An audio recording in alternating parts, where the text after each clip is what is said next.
como é que vocês estão? Tudo certinho? Tudo na paz? Espero que sim, espero que tudo esteja na paz, que tudo esteja bem aí na sua casa, aí na sua vida, que as coisas estejam dando certo, né? Eu sei que você sempre está bem ativo aí no Eclass, que você sempre está de olho em muitas matérias, e a minha também é mais uma delas, mas fique até o final desse vídeo de hoje, acompanhe essa aula, que você não vai se arrepender, tá bom? Eu sei que está sendo puxado, eu sei que está sendo uma rotina exaustiva que vocês estão tendo, mas confie em Deus, esse ano já está terminando, o terceiro bimestre ele também está terminando, então foque aí nas coisas que você tem para fazer, tá certo? Foque aí nos trabalhos, nas provas, não perca as datas, tá certo? Porque afinal de contas nós acabamos de passar pelas primeiras, já está chegando as próximas, não perca tempo, galera. Se organize que você vai conseguir dar conta de muitas coisas além da sua vida aí na escola, tá bom?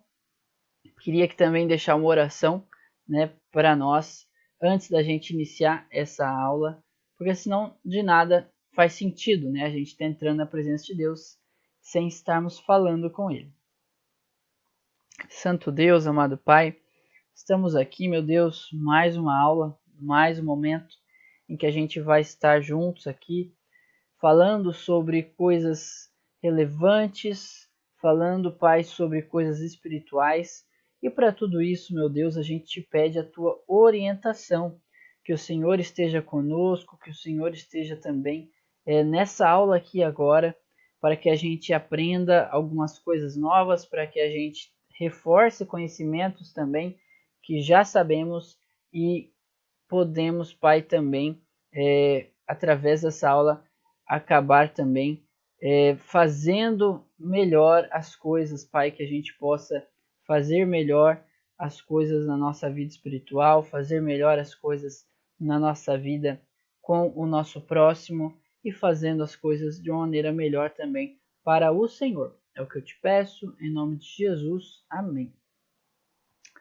Eu queria falar com você hoje a função que a igreja tem dentro da vida humana. E já estou aqui de cara te dando o assunto dessa aula de hoje. Então você vai pensar assim, mas por que, pastor, você vai falar sobre a igreja hoje? Vou falar sobre igreja porque, primeiro, você tem que entender o que é o conceito de igreja, tá? Antes da gente falar de templo, antes da gente falar de construções humanas, de tijolos, né, enfim, a gente tem que falar do que é a igreja. A igreja não é, vamos definir o que a igreja não é, tá certo? A igreja não é aquele templo maravilhoso, bonito que você tem lá, que antes da pandemia você entrava e você sentava ali, e ali você tinha, né, os vitrais muito legais, muito bonitos, você tinha, quem sabe, um ar-condicionado, você tinha, quem sabe, bancos muito confortáveis, você tinha um belo lugar para um belo espetáculo, né? Um belo lugar para uma boa pregação, para uma boa palavra ali ser dada sobre a Bíblia. Não é isso que é a igreja. A igreja é algo muito mais profundo do que apenas um lugar físico. A igreja não é apenas isso. Aquilo lá é apenas o local onde a gente se encontra. Porque a igreja mesmo são os seres humanos. Igreja somos eu e você. Igreja somos nós. E é por isso que Jesus escreve que onde dois ou mais estão juntos no nome dele, ali ele também está. Ou seja, ali Deus se encontra, ali Deus sente prazer em estar. Portanto, igreja é aonde as pessoas se reúnem para falar de Deus, para testemunhar sobre Deus, para se fortalecer em Deus. Tá certo? Então, definimos o que é a igreja. Ok, então a igreja a gente percebe que envolve um grupo de seres humanos que tem uma fé, né, que tem uma crença semelhante, e através dessa crença eles se fortalecem uns com os outros e assim eles conseguem continuar a sua vida cada vez melhores, cada vez agora fortalecidos mais e mais, porque eles têm um grupo que os apoia, um grupo que segue rumo ao mesmo objetivo. Isso é igreja, tá certo? Então, visto que a igreja é esse grupo de pessoas com a mesma crença, que tem os mesmos objetivos de vida, os mesmos propósitos, que segue rumo ao céu, né? Que o objetivo não é apenas fazer o bem nessa vida e focar os olhos para essa vida, mas é pensar no porvir, é pensar na vida eterna. Isso é a igreja, galera. Como então que a igreja vai impactar no mundo? Como que a igreja vai fazer diferença no mundo? Veja só, a Bíblia descreve de que a igreja ela é semelhante ao sal e à luz desse mundo. Você já ouviu falar desse texto, né, de que nós somos o sal da terra e a luz do mundo? Na Bíblia é descrito de que nós, como igreja, a nossa função é ser luz e ser sal. Vamos aqui falar um pouquinho da luz, tá certo? A luz. Você já esteve em uma situação em que estava tão escuro, mas tão escuro que você não enxergava nem a sua mão? Que você não enxergava nem onde você estava pisando? Eu já estive.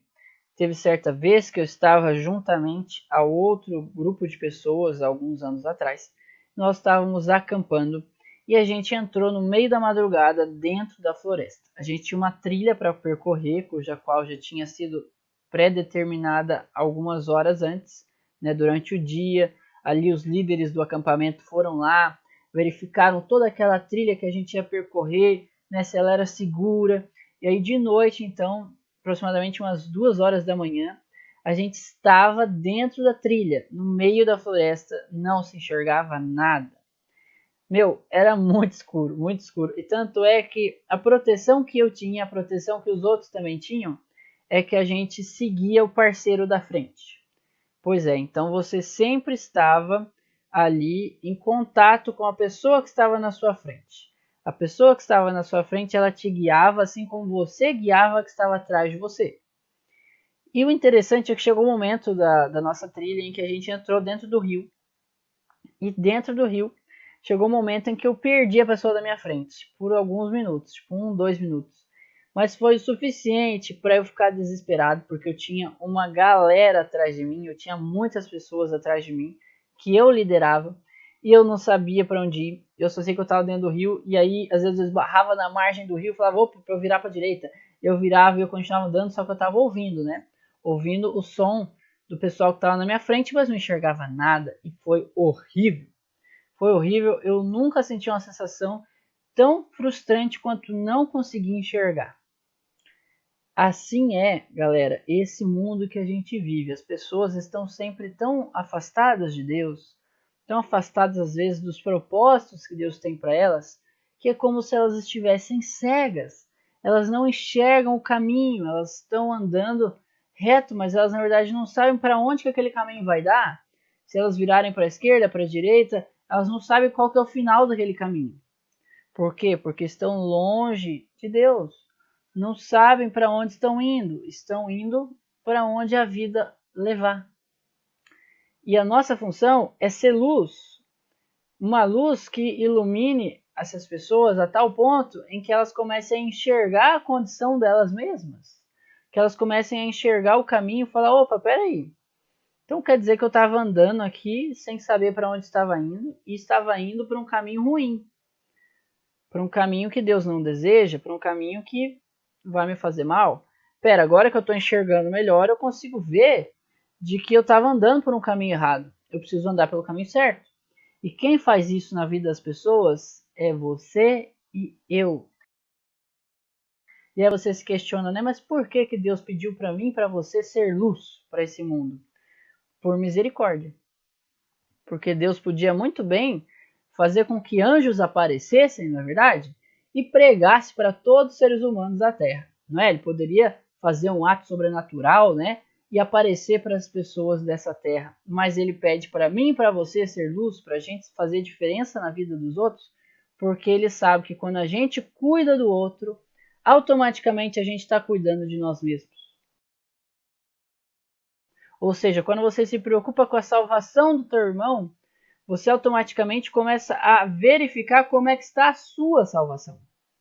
Então, nesse processo, Deus ele nos usa para salvar e ao mesmo tempo ele nos salva. Entendeu?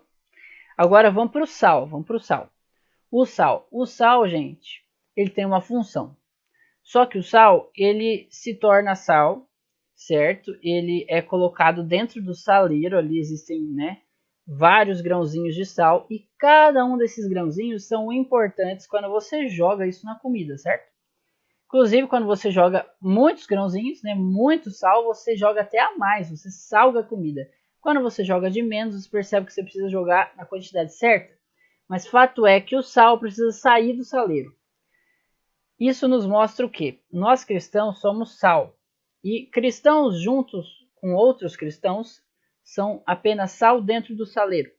A nossa função é sair do saleiro e salgar a vida de outras pessoas, salgar o alimento espiritual também de outras pessoas, né? A gente poder salgar, trazer sabor, trazer tempero, trazer alegria para a vida de outras pessoas. Afinal de contas, conforme a gente for pregando a palavra, as pessoas vão sendo transformadas e essa transformação na vida vai trazendo esse tempero que só o sal pode fazer. Só o sal pode trazer gosto para a comida. Inclusive, é por isso que só eu e você, mostrando a Deus, é que podemos trazer sentido para a vida das pessoas. Portanto, quando a gente está dentro da igreja, a gente tem que entender que a gente está lá para recarregar a nossa bateria. Mas a nossa função é usar essa bateria durante a semana fora da igreja. Usar no nosso dia a dia, né? Usar na nossa escola. Agora vocês não estão mais indo fisicamente na escola, mas a escola vem até vocês. Mas a influência da escola, ou seja, os amigos da escola, vocês têm contato deles, vocês têm o WhatsApp deles, vocês podem se relacionar com eles. E fato é que se o mundo não tivesse o sal e a luz, que somos eu e você, a igreja de Deus, o mundo estaria 1000 vezes pior do que está. Portanto, lembre-se, você tem uma função nobre nessa terra, a de ser bênção na vida de outros. Seja igreja na vida dos outros. Esse é o meu recado para você hoje. Fique com Deus. Deus abençoe.